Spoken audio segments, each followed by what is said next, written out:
The hits just keep coming for the White House. A president who trails Joe Biden by 9 points in the national polls, according to a newly unveiled 538 polling average, is now the subject of a new, very unflattering book from his former national security advisor, John Bolton.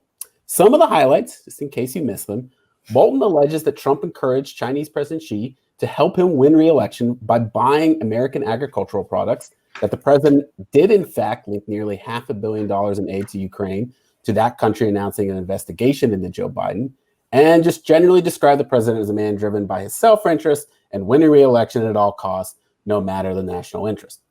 Trump and other White House officials have said that Bolton is a liar, and the DOJ, in fact, has tried to halt the publication of his book.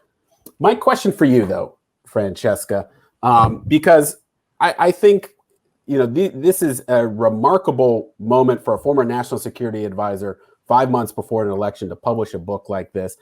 I think there's a natural question with all things, though, with Trump is, does this really matter politically? Is this going to hurt him with any voters? Is this going to produce the kind of negative coverage that some persuadable voters already on the fence about 2020 are going to be pushed toward Joe Biden? I don't think that anyone would suggest that this book or anything else a former Trump administration official says would single-handedly take down the White House, right? Let's just stipulate that up front, that this isn't the death of President Trump's re-election campaign.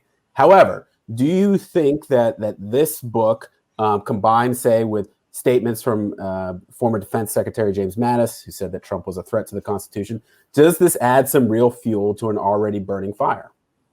Well, it's certainly not helpful to his reelection, but at the same time, if you consider the 30,000-foot challenges that America's facing currently between COVID-19 and protests and, police aggression, violence, that sort of thing, there are so many other things right now that have the potential, right, to further dent the president's approval rating and his matchup against Joe Biden. And so I would just stipulate that. At the same time, a lot of what was written in the book really just confirms what many people who have been covering the White House for years have written about in other shapes and form, not the specific allegations about these specific conversations, but again, like the broader themes, right? That the President Trump equates his reelection with the success and prosperity of America. He's been doing that. We've seen him do that based on his own words. And at the same time, I would also say the Democrats are also equating Donald Trump's reelection with the success and prosperity of America, saying that if he's not kicked out of office, right, like that there all these terrible things will happen. So some of these themes are things that have been covered extensively, including the theme that President Trump likes authoritarian regimes, that he's been in awe of some of these authoritarian leaders and wishes that he could have the same powers that they do. And I think just taking away from the specific instances that Bolton laid out, like about asking Xi Jinping for help with the election, that he touches on many of those same themes. So coming back to your original point, it doesn't reveal a ton that was new about Donald Trump. Right. I guess, well, there are a couple ways that I see this. I mean, first off, it's hard to remember an administration that has had as many former top-ranking officials come out and in some way be critical of the current administration. I'm thinking back to the past presidencies. You had a little bit with Leon Panetta, who at one point was a chief of staff, held a bunch of different top jobs in the Obama administration. He had some criticisms of the way that Obama managed his White House in his own memoirs, but it wasn't anything like we've seen this, where you write an entire book that's basically an oppo dump on President Trump. Dave, the danger would seem to me that you have what I would worry about if I were a Trump supporter, that you have so many voters who are already looking at a nation in crisis and wondering if President Trump is the right person to lead it, because he himself seems to create so much chaos. If you have former administration officials in a book that is going to get just wall-to-wall coverage, basically saying that the White House was chaos, saying that things were done the way that they shouldn't have been done, that just seems to be just a little bit extra confirmation that things aren't right in the White House. And that's where the danger is, when you kind of put it up against the tapestry of everything else that's going on right now.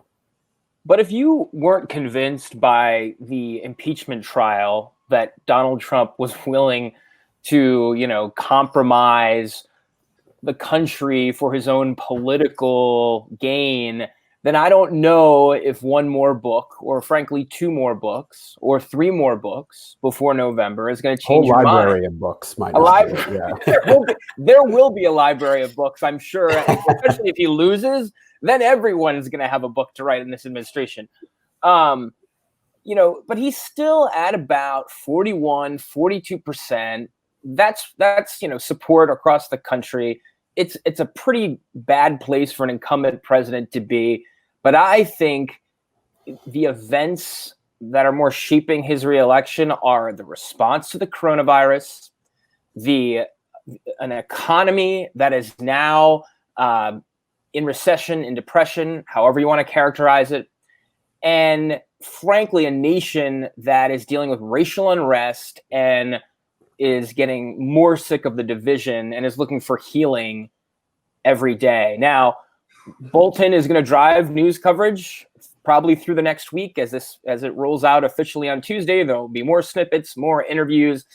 It contributes to the bad information flow. As Francesca said, it is not helpful to his reelection campaign. I mean, when was the last good day Donald Trump has had?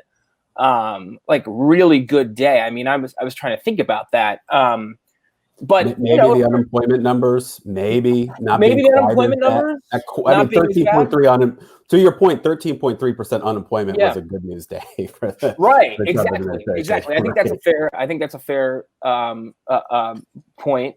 But it's pretty much been bad information flow, bad information. This is another layer of it on top of that he's now on the defensive. But if you're a Trump supporter, you can cast aspersions about Bolton, right? This guy wanted to go to war. We couldn't really even ever trust him. He was a Bush guy. I mean, you see the arguments that have already been coming out, and I think Trump's 39 to 42% holds. I don't think that necessarily changes it, and I don't think that come October, November, we will say that the Bolton book was the most pivotal point in the election. Could be wrong, but I doubt that this will be the biggest story when we write the history of 2020. Sure. I think it is nothing more than a footnote, and in part because of some of the criticism that John Bolton has received from Democrats, right? I mean, most of the response that I saw from Democrats yesterday, we were a long ways from thanking John Bolton. People were furious at him that he didn't try to actually do anything in the moments that he describes, or at least testify before Congress, just trying to make a buck off his book. Is certainly what it looks like for a lot of Democrats. I guess, Francesca, I think Dave's right about everything he just said. Why is it then just people who watch the White House, whether we're reporters or pundits or other political analysts, who feel differently? Because I think there was a sentiment after Mattis's op-ed, or whatever you want to say he wrote for the Atlantic, where he said that Donald Trump was a threat to the Constitution after he had cleared out protesters from Lafayette Square. It felt like there was a sentiment in Washington, at least, that this time was different, that there was just, and it's not just Mattis speaking, right? And it's not just John Bolton's book. It's that you have all of these crises. You see Trump's approval ratings and certainly his head-to-heads with Joe Biden starting to slip precipitously. And then you have former top administration officials on top of that coming in and basically saying, vote for Joe Biden. In so many words, that's what they're saying. What do you, is that it then, that it's just a sentiment in Washington has changed, even if this doesn't really reverberate to the country at large? But there's also, as you're saying, right, it's not just those two. It's Esper who's breaking with him. It's Milley who's breaking with him. And so that was what contributed to people saying, wow. But for a regular Trump supporter, as you talk about the response to this, many of them had just said, oh, it's these people outside the administration, they're disgruntled. You had the White House today saying that everything that John Bolton is saying is debunked merely by the fact that he, didn't say any of this stuff when he was in the administration. But an important point on this is that the White House isn't actually line by line going through and saying, no, he never asked the Chinese for election help. They have not said that. The president himself was on Hannity last night And he did not deny that on Hannity. Their line has been that John Bolton leaked classified information, in this book or published it. Okay, so for it to be something that's criminal, as they're alleging, then they're seemingly acknowledging that these things are true, that these things actually happened. And so they have since said that, he's a liar and this book is, fake and full of lies. And that wasn't their original response to the claims. And again, they have not categorically denied some of the more explosive allegations that we're hearing. And so if anything, I think that could be damaging for them, that they're not denying that these things took place. But again, it will actually be up to Joe Biden, though, I think, to capitalize on that and make that argument against Donald Trump, and whether he can do that successfully or not obviously remains to be seen.